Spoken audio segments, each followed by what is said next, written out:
This is the CBS Evening News with Katie Couric reporting tonight from Cairo.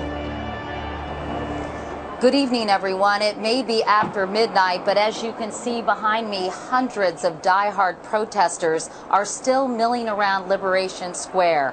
It's been a bloody day here in Cairo. According to the Egyptian Health Ministry, as of now, at least 3 people have been killed, more than 600 injured in today's violence. All of Egypt is holding its breath, wondering what will happen next.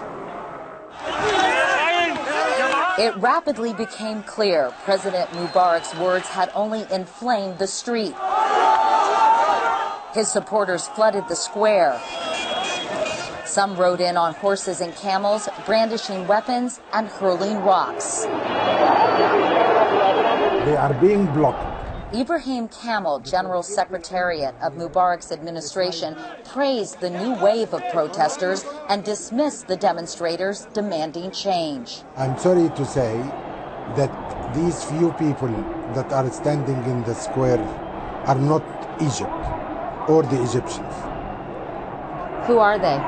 They are part of a minority that is intent on dealing with Egypt and the regime a blow that I hope will never happen. As we spoke, thanks that we have. Thanks. Gunshots rang out from the square below.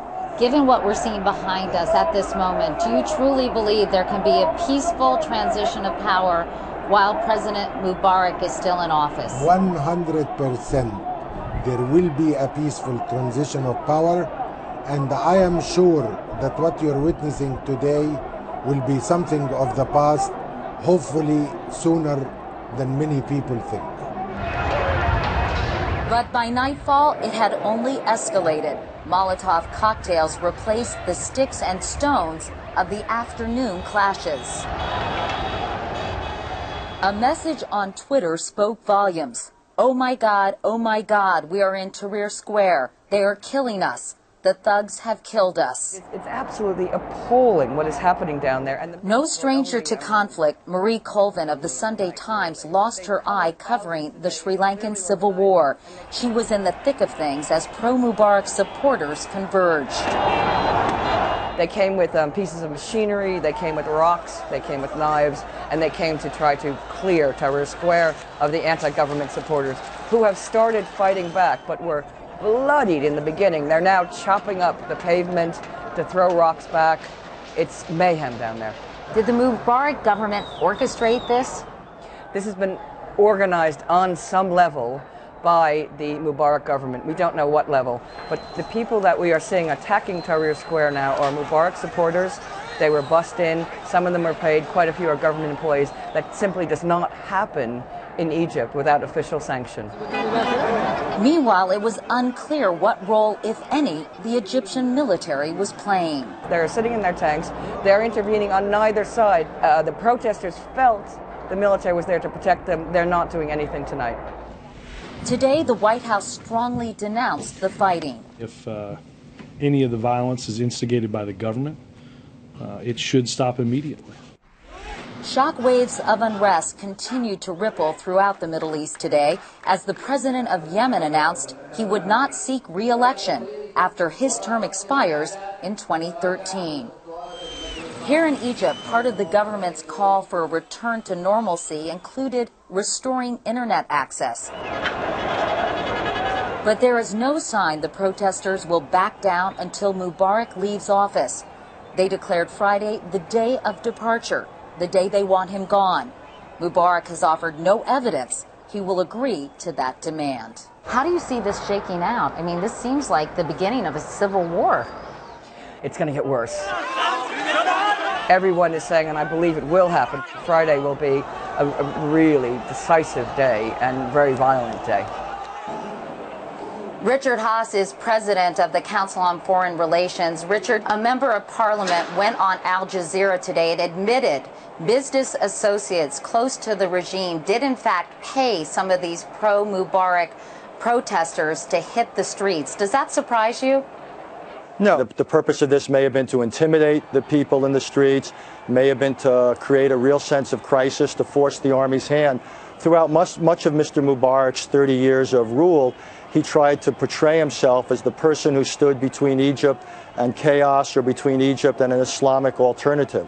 So the sort of violence we've seen today, while some of it may have been spontaneous, the idea that some of it may have been orchestrated by the president and his supporters should not come as any surprise.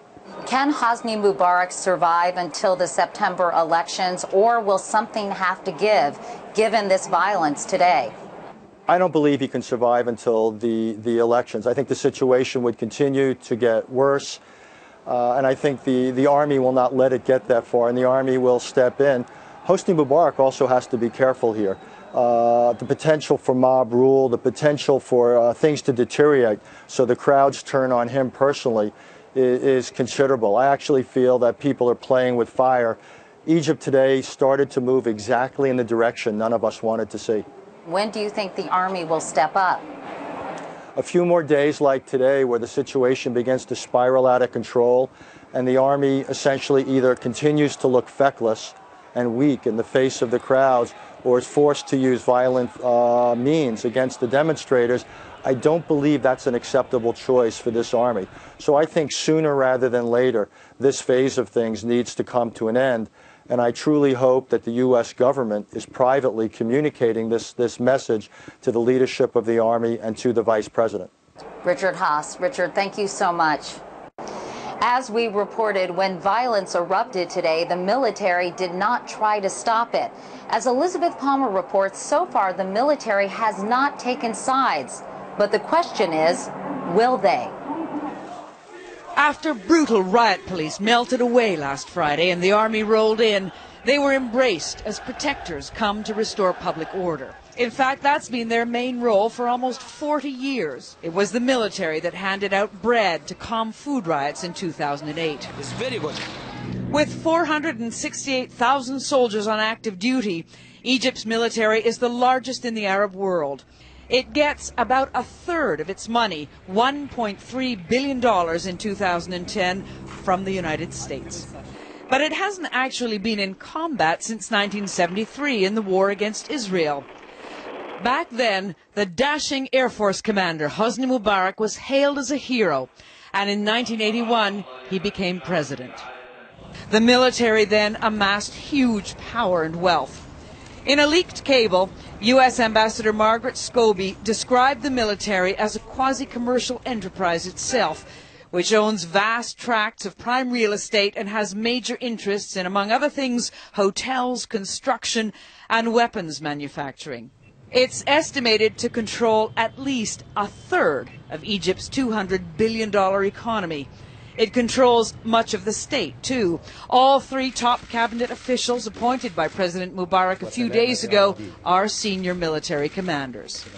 So far, the soldiers have stayed neutral in this crisis. All day today, their top commanders were receiving calls from the Pentagon urging restraint. But they still hold the balance of power. And the question is, if Mubarak orders them to put down this uprising, will they obey? Elizabeth Palmer, CBS News, Cairo. Secretary of State Hillary Clinton told Egypt's new vice president that the transition needs to begin now. He's offered to hold talks with opposition leaders, but today many of those leaders said they will not come to the table until Mubarak is gone. The backdrop of violence in Cairo today only underscores the long road ahead for Egypt.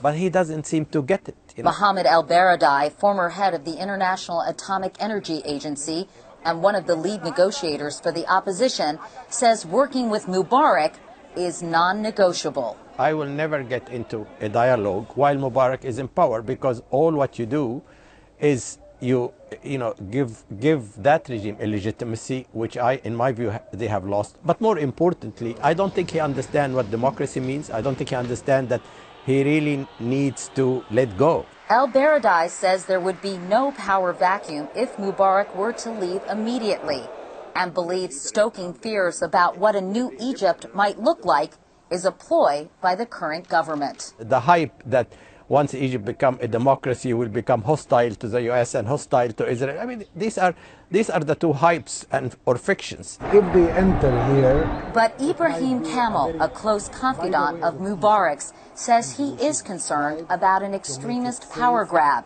and insists the majority of Egyptians support the president and want to give him time. 90% of Egyptians will tell you that President Mubarak represents for Egypt something very valuable. They stand behind him. They believe that by the end of his term, the changes that will take place in our political system will make Egypt a much better place for the future. Whatever lies ahead for Egypt, Amr Moussa, the head of the Arab League, which represents 22 Arab nations, says there is no turning back for Egypt or the rest of the Arab world. The message has been sent, the message has been received. It will never be the same again. I firmly believe that the Arab world in 1 year time will not be the same as we see it today. I'll be back with more from Cairo later in the broadcast.